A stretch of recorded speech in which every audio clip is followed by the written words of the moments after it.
Hi, everyone. I'm Shelby, and I love Shakespeare, like a lot.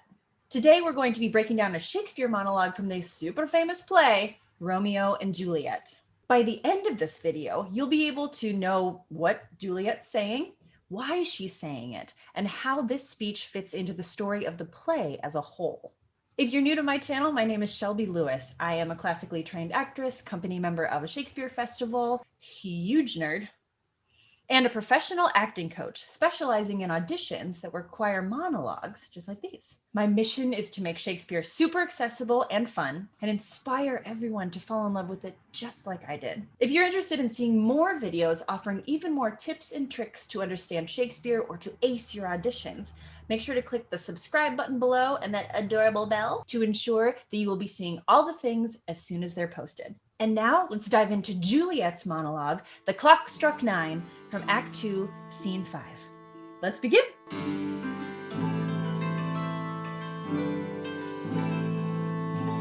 For those who have never done a deep dive into Shakespeare, welcome. I promise it's not scary. And this speech in particular is actually hilariously angsty. We're going to go line by line together, and by the end of it, you will feel like a genius, just like Willie Shakes. For my own process of text work, I like to do it in 3 steps. I call them up to this point, vocab and paraphrase, and the 3 chunks. Okay, let's dive in. Step 1, up to this point. Up to this point, we know Juliet. We met her in Act 1, Scene 3 first. It was in her room, and she was there with her BFF and the woman that raised her, the nurse. She doesn't have a name, just called the nurse with a capital N. While she's there, her mom comes in, and they're a little bit estranged, not because the mom's done anything wrong, but back in those days, the family that Juliet's a part of, the Capulets, were very well-to-do. So they were nobles, not necessarily royals like kings and queens and stuff, but they were high up, high-status families. So she was raised by this woman called the nurse. And mom pops in every once in a while, probably for like a christening or something. And her mother is intense, so it's probably a good thing. So mom comes in, and Juliet's like, oh, hey, what's up? And talks about, very awkwardly, in kind of a deliciously awkward way, marriage. And Juliet's like, it is an honor that I dream not of.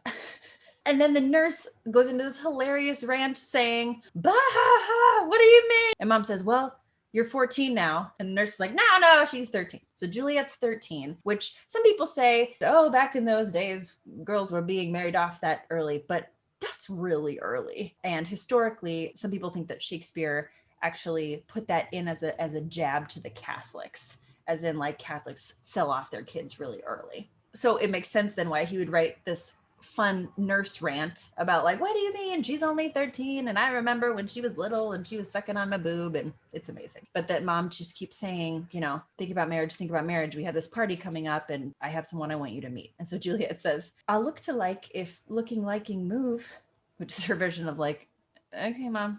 Then Act 1, Scene 5 is the party scene. So this is when this gaggle of cute guys from the other family, the Montague family, crashes the Capulet party. And Romeo is one of the Montagues. But the cool thing is everyone's wearing a mask. So you can't really tell who your rivals are. These families are feuding. They hate each other, the Capulets and the Montagues. But at this party, everyone's a little tipsy and dancing, and they have masks on and maybe some costumes. So you can't really tell who's who. And that's when Juliet and Romeo see each other.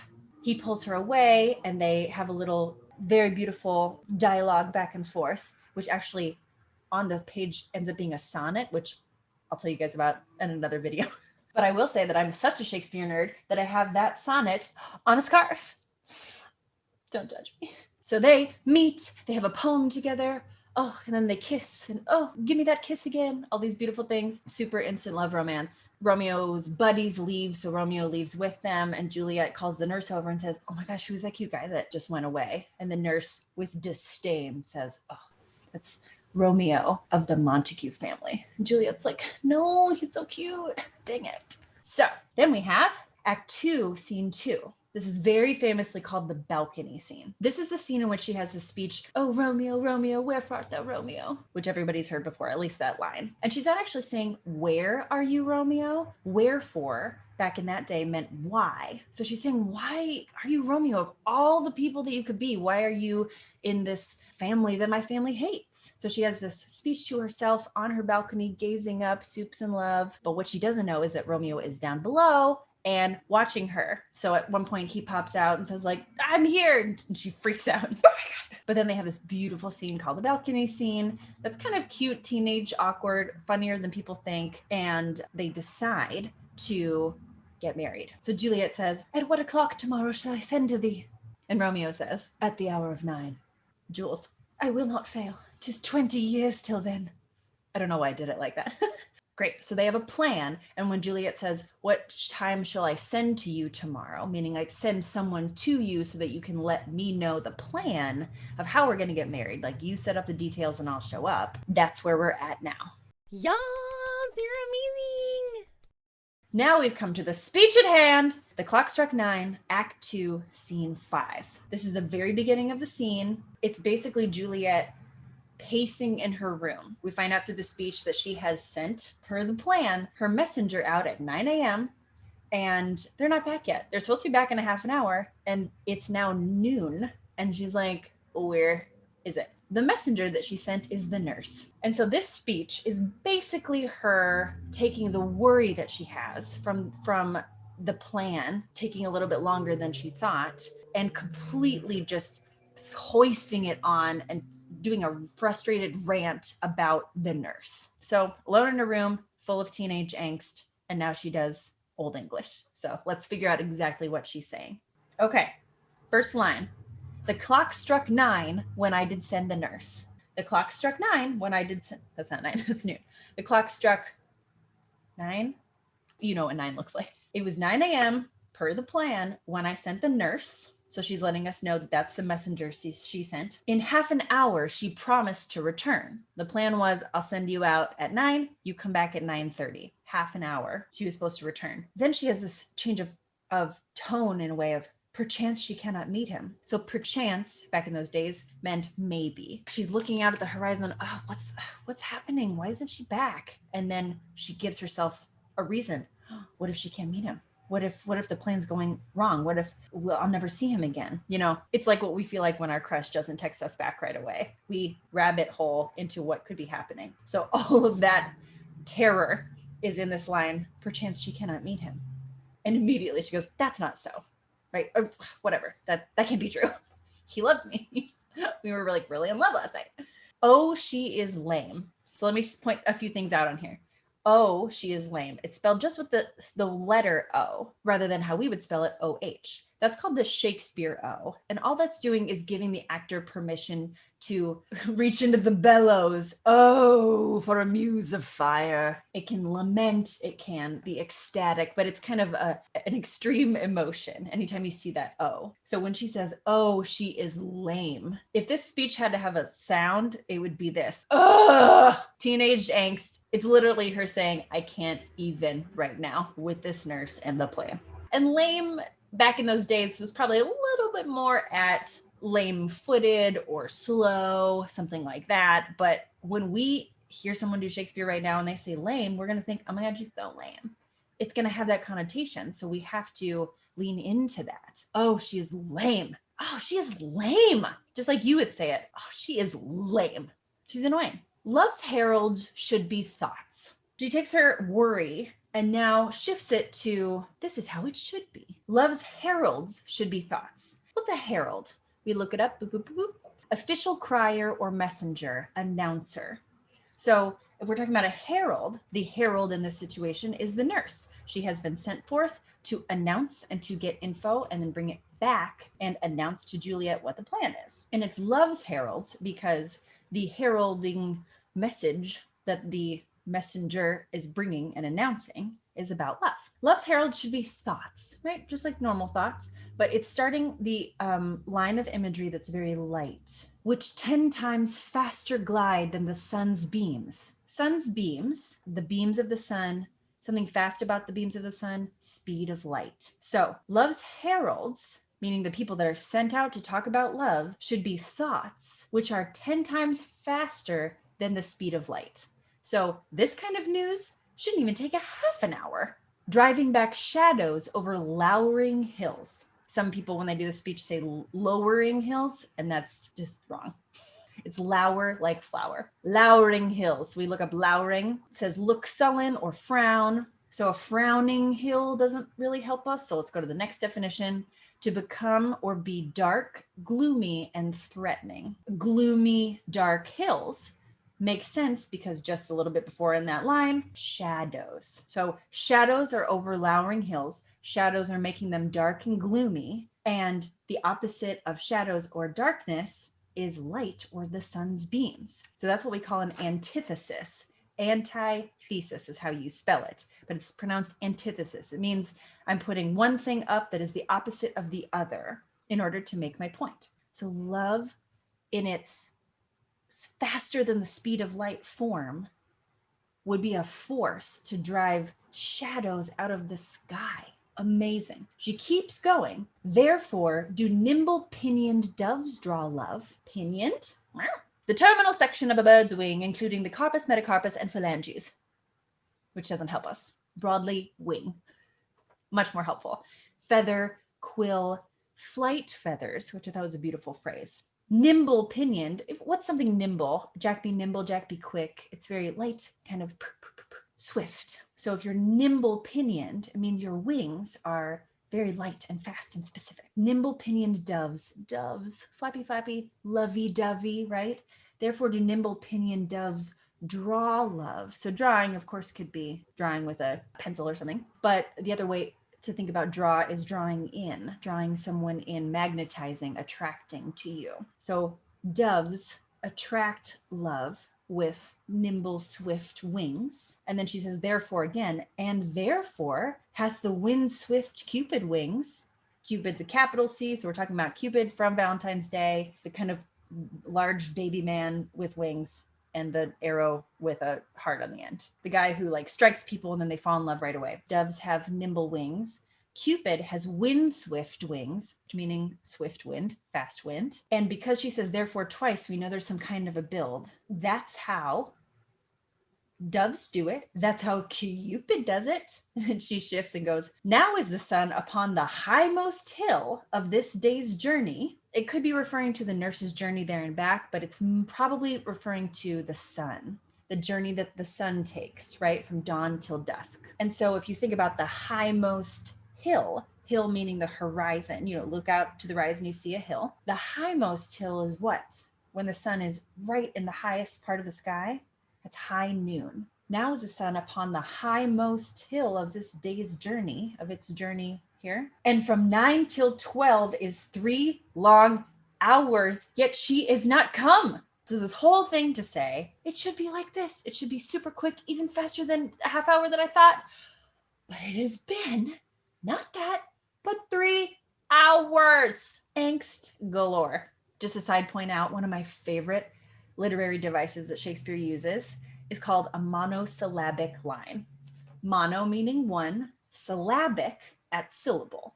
So a line of one syllable words, which is here. So all of those words are one syllables except for hours. And Shakespeare sets that up in your ear so that as the actor, you can really lean into each of those things. And then hours really pops because it's different. And from 9 till 12 is 3 long hours, yet she is not come.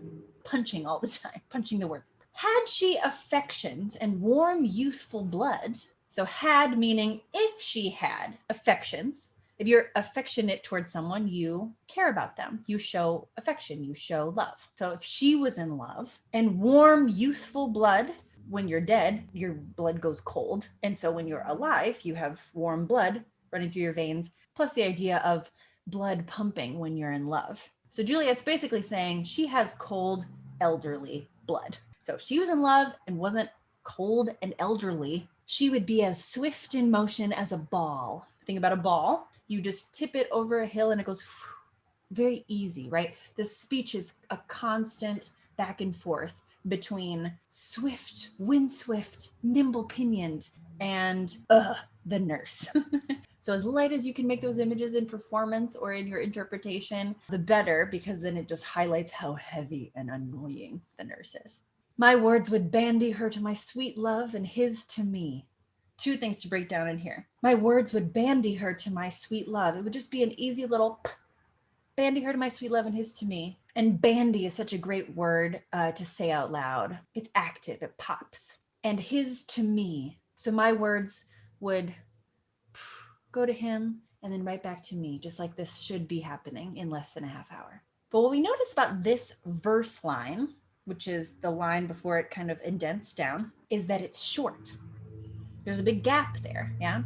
So this is called a short line. And I'll cover this in another video in much more detail, but in general, Shakespeare is written in what we call iambic pentameter. That's a very, very fancy way of saying that it has 10 syllables with a regular meter of de-dum, de-dum, de-dum, de-dum, de-dum. So the line right before this is, my words would bandy her to my sweet love.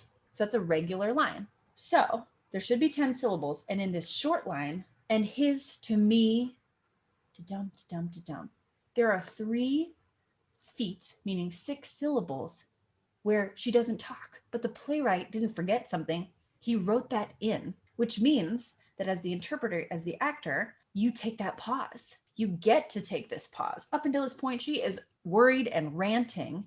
And now, my words would bandy her to my sweet love and his to me. Maybe she gets caught up in this time a little bit and just thinking about how much she loves him. Ugh.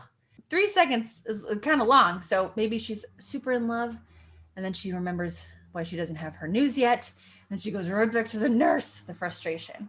But old folks, just like we would say, many feign as they were dead. So feign, to give a false appearance of, disguise, or pretend. So old folks pretend like they're dead. They like, oh, I need a nap or whatever. Old folks aren't good for bandying. They're just old and want to sit down and watch TV and just be lazy. So it's not even old folks, because of their age are a little bit slower. She's saying they pretend, they milk it. And she's bandying, she's heralding like she's dead. And then she drives it home with a few more insults. Unwieldy, slow, heavy, and pale as lead. She is done. Unwieldy, not easily managed because of bulk, weight, complexity, or awkwardness. What an amazing word. Oh, I just love words. She cannot wield it, right? If you wield a sword, you control it. She can't control this person. Who knows how old the nurse is, but Juliet's 13 and she cannot control this woman. Slow, right? Not fast, not wind swift. Heavy, fat, Jules, not very nice. And pale as lead. So we know what pale means, right? If someone's pale face, they have kind of less color in their face, maybe if they're feeling sick. But pale as lead. Lead doesn't have skin. So this is something we're going to look up just to see if there's another way to think about it. So let's look at the third definition. Not bright or brilliant, dim. So if someone's dim, they're what? Stupid. And dim or not bright as lead makes a lot of sense because lead, unlike gold is very shiny, very brilliant, but lead is just this ploppy metal that does not shine. So dim as lead, stupid as lead makes a lot of sense. So that's the definition we'll go with. But then she looks back to where she's been waiting for the nurse to come. The next line after all of this ranting is, oh God, she comes. So everything's completely thrown out the window, right? So frustrated with this nurse, does a whole rant in her room, and then she's here. Everything's fine. Very teenage. A lot of people end the speech there. My favorite place to end the speech is one more line in that says, oh, honey, nurse, what news? So we have another one of those Shakespeare O's. And instead of worry, frustration in the first O, this O is complete relief. Oh, you're so amazing. Calling her honey nurse. That sweet talking, just sweet as honey. And then it's like, bing, bing, bing. Oh, honey nurse. What news? That's the idea. She's just buttering up the nurse by now. Hopefully the nurse didn't hear any of that, but unwieldy, slow, heavy, and pale as lead was probably not whispered. And if the nurse comes right through her door, well, oops. Great. So we know everything that Juliet's saying. Hey, that's a lot of information. It's a lot of vocab, a lot of paraphrasing. But now we're going to do one final step to make sure that it makes sense to us. So let's go through one more time and do 3 chunks. That's what I call it. When I say 3 chunks, I mean, think about this speech, and really any speech you ever do, as a mini play, because that's in auditions really what you're presenting. What is the beginning, middle, and end of this speech? For me, the first chunk is the clock struck 9 up to that's not so. It's all of this worry and bouncing back and forth between what could it be? Then, oh, she is lame. It is a very clear temperature change that keeps going with frustration of the nurse all the way through unwieldy, slow, heavy, and pale as lead. So we have worry, and then we have a rant at the very end. Oh God, she comes, which I might call, never mind, or JK. But again, a temperature change in the monologue. The last little bit then is to do what I've kind of already done and assign 1 word to each chunk. So we know what she's saying in these sentences. To distill it down to 1 word, it'll really help our brains make sense of what this journey is. So for me, the first chunk is worry. Second chunk is rant. I think it's a perfect word for what this is. And then at the very end, JK. That's what I'm calling it, or never mind. But this speech then is completely summed up in 3 words: worry, rant, and never mind. These don't have to be your words. You can pick your own. But that's what really helps me to make sure that I'm very specific, which can then make for a really dynamic performance. You did it! If this was helpful to you, let me know that you liked it by clicking that little thumbs up, and I'll make more. And let me know in the comments below what speeches or plays you'd like me to cover next. Don't forget to subscribe, and I will see you back here really soon. Anon! More videos offering tips and tricks. Oh God, no. There's a train. I will wait. This is the folio. This is a Midsummer Night's Dream that I directed. Another long train. Do not see an end in sight. Well, let's hope that the train sound isn't too intense. Oh, this is bad. I will let the train pass. Let it be. I see the end of the train. I mean, come on. It's a sonnet scarf. I'm such a nerd. The train has bust. Good, because I'm going a little cray.